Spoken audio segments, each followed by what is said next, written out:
She kissed a stranger to humiliate her ex, unaware he was a ruthless millionaire CEO and her new secretary boss. Hello everyone. Before we begin today's story, I have a small favor to ask. Please hit subscribe and turn on the notification bell so you never miss our channel's new videos. It's quick, free, and the best way to support us in bringing you more dramatic stories. Your support means the world to us. Where are you watching from? Drop your city or country in the comments below. Thank you very much. Let's return to our main character. Lily Carter stands on a rooftop glowing with string lights and quiet laughter. The city humming below like it always does when people pretend they are winning. Her borrowed heels pinching her feet, her smile rehearsed, her phone buzzing with messages she does not read, because directly in front of her is Ryan Miller, the man who taught her how public a breakup can be when pride is involved. The man who invited her here under the pretense of closure and then introduced his new girlfriend with a grin sharpened by applause. And Lily feels the old heat crawl up her neck as he raises a glass and says, not loudly but loud enough, that some people are stepping stones and some are destinations, and she knows exactly which one he thinks she was, and the crowd laughs politely. And something inside Lily snaps, not into anger, but into clarity, the kind that happens when humiliation demands an answer right now. And she scans the terrace and sees him, a stranger leaning against the railing, dark suit, no entourage, no performance, just a man watching the skyline as if it owes him nothing. And Lily does not plan this so much as obey it. Crossing the space in 3 quick steps, placing a steady hand on his shoulder, meeting his surprised eyes for half a second, long enough to ask a question without words, and then she kisses him.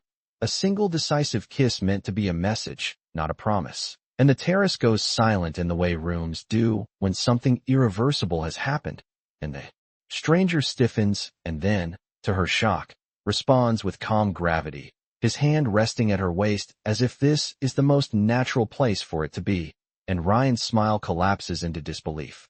And Lily pulls back, breath quick, whispering an apology to the stranger because the courage that carried her here is already evaporating, and he answers softly that it looks like she needed help, and she laughs once, a sound too sharp to be joy, thanks him, and retreats into the crowd before her knees can betray her, telling herself it was just a moment, a small act of rebellion that will fade by morning, except it doesn't, because the stranger's eyes follow her, thoughtful, unreadable, as if he has just witnessed a test he did not know he was taking. And Lily leaves the party believing she has burned the bridge behind her, unaware that she has actually stepped onto a much larger one that will carry her straight into the office where, come Monday, the ruthless CEO everyone fears will walk in, look around, and recognize the woman who kissed him not for advantage, not for attention, but to survive being diminished. And for the first time in years, he will be curious. Lily does not look back as she leaves the rooftop, the night air cool against her flushed skin, her heart still racing from the echo of that stunned silence. Because if she looks back, she might see Ryan's face again, and that would mean the kiss worked for the wrong reason. And she does not want revenge. She wants distance. She wants the moment to close like a door behind her. So she slips into the elevator with strangers who smell like expensive cologne and champagne, and she stares at the numbers as they descend, counting breaths instead of floors, telling herself it was reckless, telling herself it was necessary, telling herself it meant nothing at all. And when the doors open, she steps onto the sidewalk, and the city swallows her whole, taxis rushing past, a horn blaring somewhere, her phone buzzing again and again until she finally checks it and sees messages from friends asking if she is okay, from Ryan demanding to know who he was, and Lily types nothing, because there is nothing left to say. She walks 3 blocks before realizing her hands are shaking, not from fear, but from the aftershock of being seen without asking permission, and she remembers the stranger's eyes, calm, assessing, not surprised by her boldness but curious about her reason, and that unsettles her more than Ryan ever did, because strangers are not supposed to matter.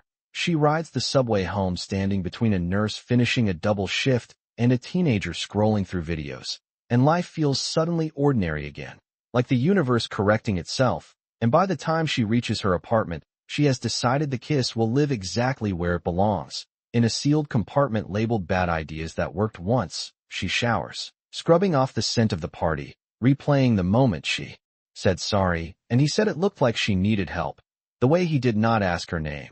The way he did not take advantage of the attention, and she sleeps with the lights off, dreaming of elevators that open to rooms she does not recognize. Monday arrives without drama. The sky gray, her alarm too loud.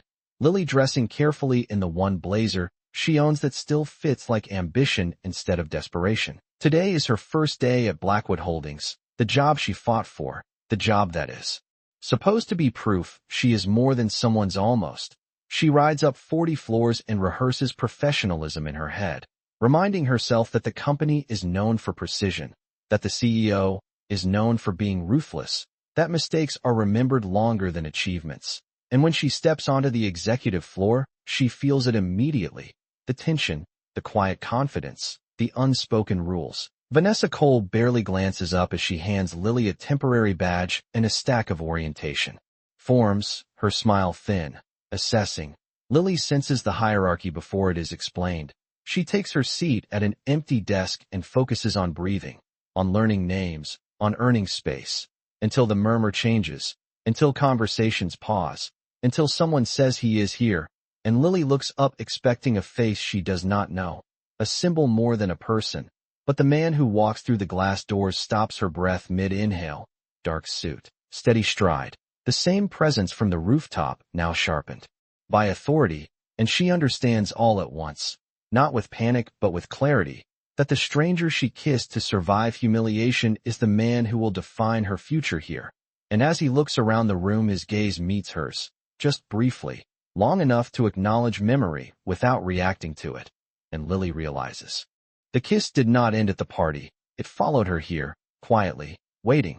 Lily lowers her eyes first, not because she is ashamed, but because she understands power well enough to know when it is being measured. And the room exhales as the meeting begins, chairs shifting, tablets lighting up, voices returning to professional volume. And the man from the rooftop introduces quarterly targets with a voice that does not waste a single word, precise, controlled. The kind of tone that makes people sit straighter without being asked. Lily takes notes she may never be asked to. Read again, focusing on facts because feelings have no place here. And yet every time he moves she is aware of it, not as attraction but as consequence, as gravity. She hears the whispered reputation woven through the room. That Ethan Blackwood built the company by cutting inefficiency like a surgeon, that he does not raise his voice, that he remembers mistakes, that he does not forgive carelessness. Lily thinks of the kiss and understands something important, that it was not a mistake in his world, it was data. The meeting ends, executives file out. Vanessa lingers just long enough to glance at Lily with a smile that says you do not belong here yet. Lily organizes files, learns systems, listens more than she speaks, and when noon comes she eats lunch at her desk, because she wants to be invisible until she is necessary. Her phone buzzes, and she ignores it until she sees Ryan's name, the message short and sharp, asking how she managed to get into Blackwood Holdings so fast, implying shortcuts. Lily deletes it without answering, a small act of self-respect that steadies her hands. The afternoon brings requests that test her, calendar conflicts, last-minute changes, a tone from a senior manager that assumes she will fail. Lily does not. She stays late, double-checks details, prints materials twice, and somewhere across the floor Ethan watches without appearing to, noticing patterns, noticing restraint, noticing that she does not trade on familiarity. As the building empties, the quiet sharpens, lights dimming by sections. Lily reviews tomorrow's schedule and feels the weight of it all press in. The rent that depends on this job. The silence she chose over defending herself at the party. The belief she carries like a rule. That work is the only thing that does not betray you if you do it honestly. She repeats it now as a promise, not knowing it is about to be tested. Because Ethan steps out of his office and the sound of his footsteps stops near her desk, she looks up expecting a task, and instead meets a measured expression, not cold, not warm, simply attentive. He asks if she is settling in, and Lily answers yes with the confidence she has practiced. He nods once, says good, and adds that the pace will increase, that precision matters, that discretion is assumed. Lily says she understands, meaning more than he knows. He turns to leave and pauses, just long enough to say that first impressions are rarely complete, and that he prefers to revise his conclusions based on actions, not rumors. Then he is gone, and Lily sits back, absorbing the sentence like a coded message. She does not know whether it is a warning or an opening, only that the ground beneath her has shifted again. She packs up near 10, the city outside darkened, restless, and as she walks home she realizes the kiss did not humiliate her ex nearly as much as it complicated her future, and for the first time she is not afraid of that complication. She is ready to meet it. Lily arrives earlier than she needs to the next morning, the office still half lit, the hum of machines louder without voices to soften it, and she uses the quiet to organize what others leave scattered, a habit learned from years of being underestimated.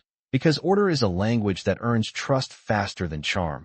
She aligns calendars, confirms travel details, prints briefing packets on thick paper because small signals matter here, and when the executive floor fills, she keeps her posture neutral, her expression calm, letting the work speak first. Vanessa passes by with a practiced glance that pauses a beat too long on Lily's desk, measuring, and Lily meets it without flinching, not defiant, just present. The morning meeting runs long, Ethan's tone unchanged, decisive without theatrics, and when it ends he does not leave with the others. He looks at Lily and says her name clearly, asks her to step into his office. The room goes still in the way offices do when power shifts. Direction, Lily follows him past glass walls into a space that is clean and spare, a city view framed like a promise that demands a price. He gestures to a chair but remains standing, explaining the role with precision, that his schedule requires a single point of contact, that confidentiality is non-negotiable, that the pace will test endurance.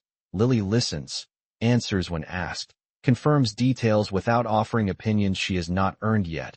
He watches how she processes information, how she does not rush to impress, how she writes notes by hand instead of reaching for shortcuts, and then he says it, that effective immediately she will serve as his executive secretary. Vanessa's name unspoken but present like a shadow, Lily feels the weight of it land without triumph. She understands what this will look like to others. She accepts without hesitation because the work aligns with her rule, integrity before comfort. He nods once, the decision sealed, and as she stands to leave he adds that personal history does not belong in professional spaces, that boundaries protect outcomes. Lily agrees, relief and resolve threading together. The days that follow are a study in restraint. Ethan keeps conversations focused, never referencing the rooftop, never acknowledging familiarity. Lily mirrors it, answering with efficiency, anticipating needs without presumption. Vanessa tests her in small ways, last-minute changes, curt instructions delivered as favors. Lily responds with accuracy and quiet consistency. The office notices patterns before it, notices people. Mistakes do not stick to Lily because she does not make them. Late one evening Ethan's travel is disrupted, weather delays stacking across the board. Lily recalculates routes, secures a private car when flights fail, updates stakeholders with calm language that preserves confidence.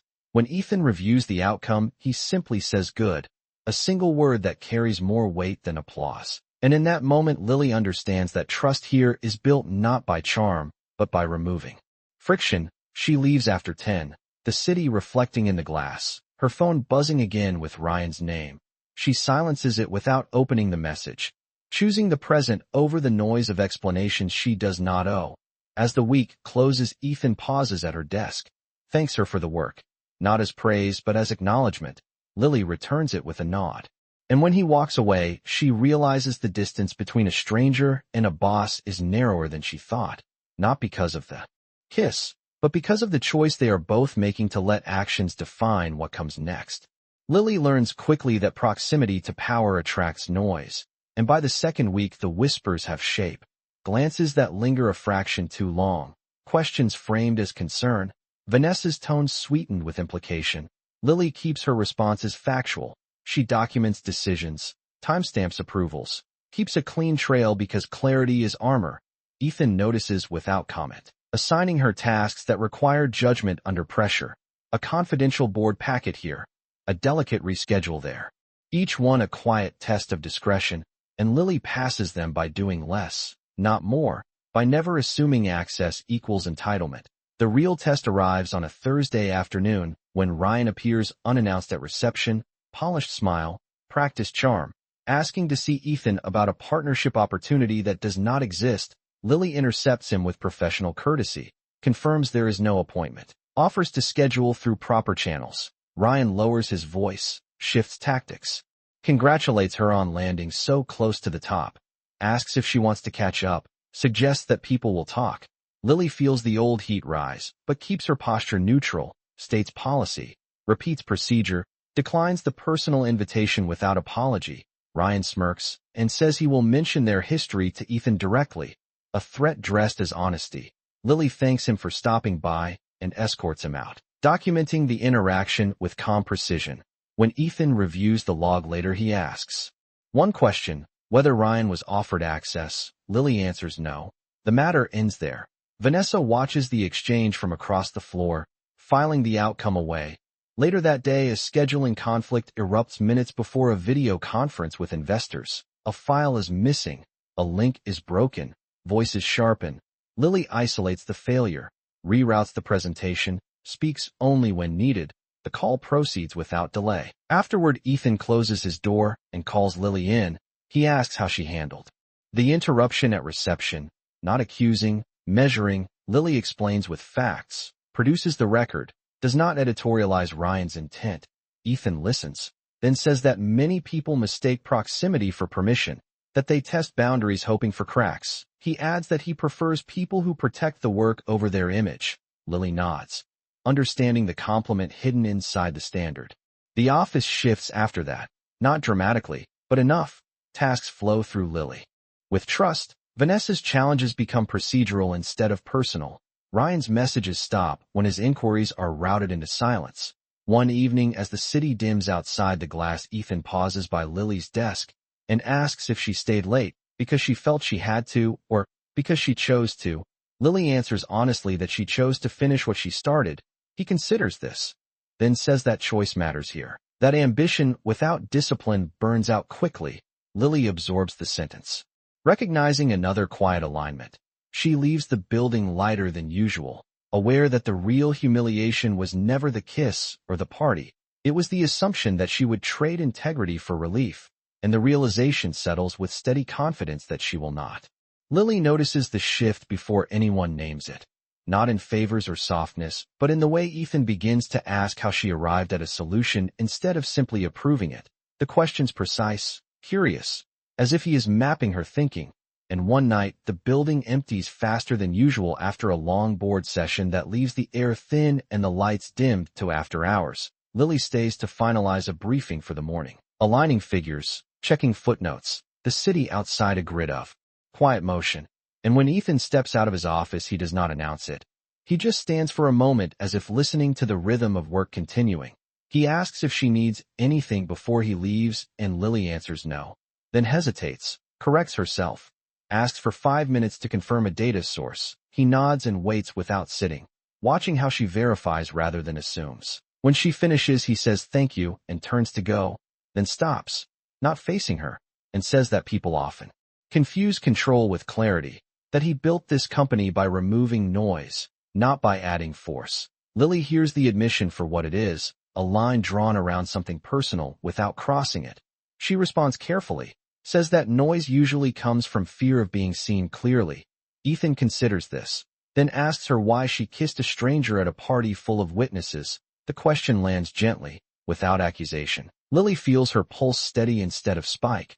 She answers honestly that it was not about him, that it was about ending a moment where someone tried to define her publicly, that she needed to choose herself once and did not expect anything to follow. Ethan turns, meets her eyes, says that most people try to win humiliation by borrowing power, that she chose action instead of narrative. Lily adds that she learned early that explanations rarely change outcomes, that work does. The silence that follows is not awkward, it is precise. Ethan says that people always want something from him, access, cover, leverage, that the kiss was the first time in a long while someone used him without trying to keep him. The phrasing surprises Lily. She understands it is not bitterness, it is observation. She says she would not have kissed him if she had known who he was, not because of fear, but because it would have meant something different. Ethan nods, agrees, says that difference is the point. He reminds her of boundaries again, not as a wall, but as a shared rule. Lily agrees. Grateful for the clarity, he asks one more thing, whether she feels pressure working this close given the history. Lily answers that pressure is manageable when expectations are honest, that she will ask for space if she needs it. He accepts this without debate, then says good night, the words unadorned but deliberate. Lily watches him leave and realizes the private crack is not romance but respect, the recognition that neither of them wants shortcuts. As she shuts down her computer, she feels something settle into place. Not hope exactly, but alignment. And on the ride home she understands that whatever happens next will be earned in daylight, not hidden in shadows, which is the only way she knows how to stand. Lily expects the gala to be routine, a public-facing obligation with polished smiles and predictable scripts, but tension announces itself early in the way people glance between her and Ethan as they arrive. The venue bright and controlled, investors and partners moving in practiced arcs.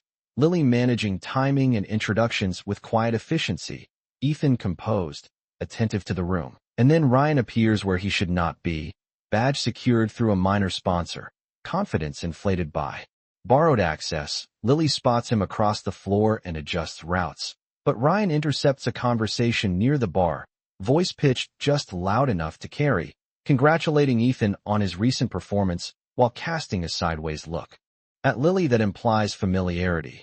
The air tightens. Lily steps forward to redirect, but Ryan continues, suggesting that proximity breeds opportunity, that some people understand shortcuts better than schedules. The words land like a test thrown into a crowd. Lily feels eyes turn, waiting for her to flinch or explain.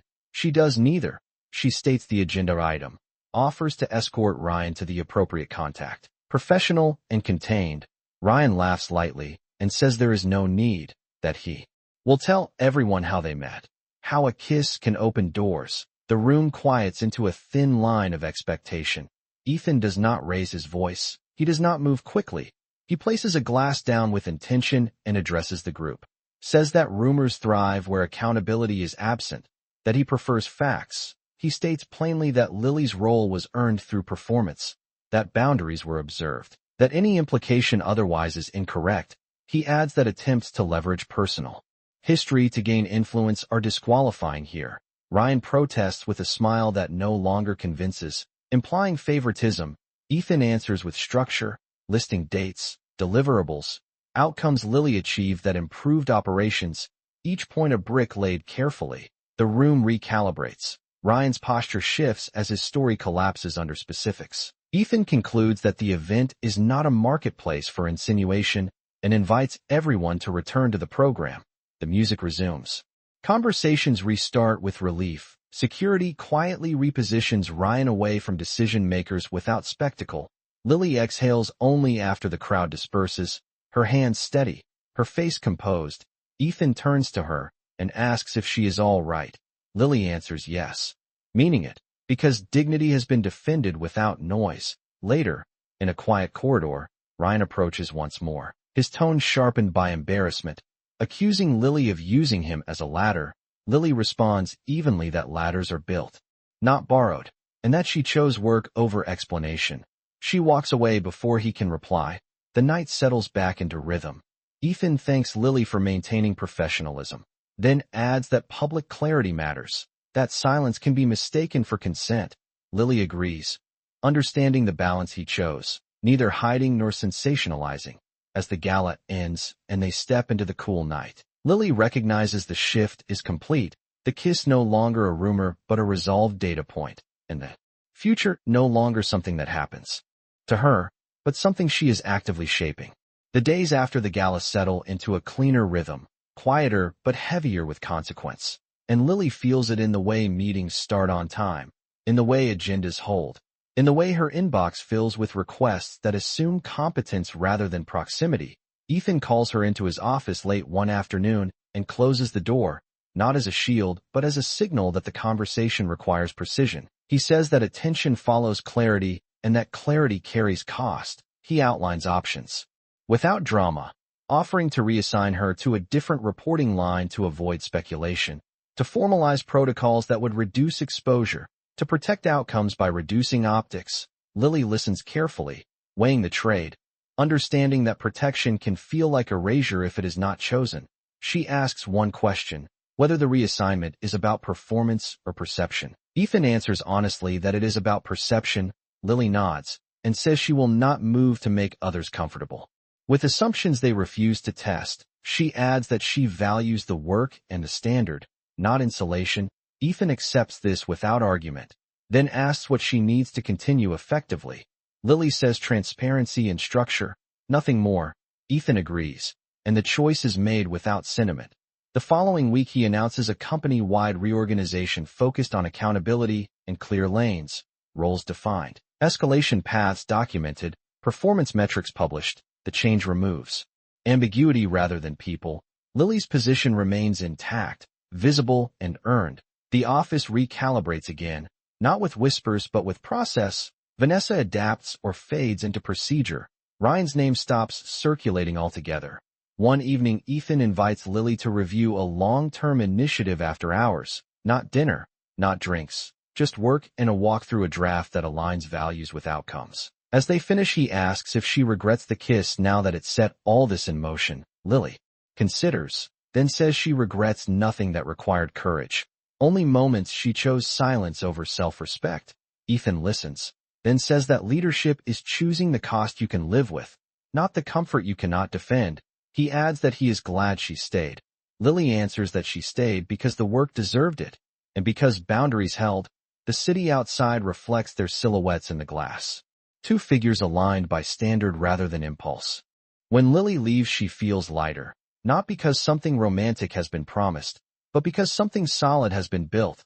The next morning, a handwritten note rests on her desk, brief and unadorned, thanking her for choosing clarity, acknowledging the integrity she brought to pressure. No flourish, no implication, just recognition. Lily places it in a drawer she keeps for reminders. And as the day unfolds, she realizes the grand gesture was never public defense or private favor. It was the decision to let systems protect people and to let people earn trust in daylight, which is the only kind of commitment she accepts. Lily notices the difference on an ordinary morning when nothing unusual happens, and that itself feels like arrival. The systems work, the office breathes, her name appears on agendas without explanation, and Ethan's trust shows up as consistency rather than exception. Weeks pass with momentum built on quiet choices. And then one evening, after a long day of negotiations that closed cleanly, he asks if she would walk with him to the lobby, not as a signal, but as habit. The city outside warm with late summer air, and he says that the company is entering a new phase that requires steadier hands closer to the center, that he wants her perspective not as protection, but as partnership and standards. Lily listens, asks clarifying questions, agrees to the scope without changing who she is. They stop beneath the lights, and Ethan pauses, choosing words the way he always does, saying that clarity became something else along the way. That respect turned into interest when interest was no longer risky, that he will not blur lines without consent. Lily answers with the truth she has earned, that she does not need rescue or acceleration, that she wants what is built slowly and defended openly. Ethan smiles, not wide, but real, and asks if she would consider exploring what exists beyond the office with the same rules they kept inside it. Lily agrees, not because of the kiss that started it all, but because every step since was earned. The first dinner is simple, a neighborhood place where no one looks twice. Conversation easy because nothing needs to be proven. They talk about work and family and the discipline it takes to remain kind without being soft. Time passes, the city keeps its rhythm, and when their relationship becomes visible, it does so without spectacle. No whispers, no shortcuts, only alignment. The company adjusts as companies do when leadership models consistency. Lily's role expands with accountability. Ethan's reputation shifts from ruthless to reliable, not because he changed, but because his standards became legible. Months later, at a company event, Lily catches her reflection in glass and remembers the night she chose herself in public. She understands now that the kiss was never the story.